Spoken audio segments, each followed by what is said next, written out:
सूबाई सलाहकार निसार खोड़े चयो आहे त इमरान खान मज़दूरनि सां ज़्यादती कई। सिंध हुकूमत ऐलान कयो त सरकारी तौर प्राइवेट मुलाज़िम जी घटि में घटि 25,000 पघार मुक़रर हुजे जीअं गरीब अवाम खे रिलीफ मिली सघे, पर इमरान खान उहो फ़ैसिलो रुकराए छॾियो। पोरियतुनि जे आलमी दिहाड़े ते वॾे वज़ीर जे ख़ासि मुआविन वीरजी कूल्ही ऐं सेनेटर कृष्णा कुमारी पारां नगर पार्कर में प्रोग्राम कोठायो वियो, जंहिंमें सूबाई सलाहकार Nisar Ahmad Khore, senior Gyanchand, MNA doctor Mahesh Kumar Malani, MPA Qasim Siraj Soomro समेत ॿियनि अॻवाननि शिरकत कई। तक़रीब खे ख़िताब कंदे सूबाई सलाहकार निसार खोड़े चयो त जदोजहद कंदे जेके कुर्बान थिया उन्हनि खे दुनिया अफ़ज़ल चए थी।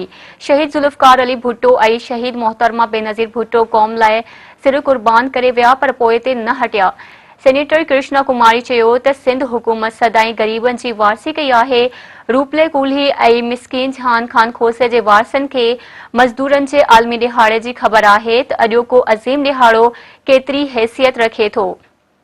तक़रीब में ननंद लाल माल्ही, लाला लजपत, करीम डिनोदल, अब्दुल गनी खोसो, गुलाम हैदर समेत ॿियनि अॻवाननि ऐं कारकुननि शिरकत पिणु कई।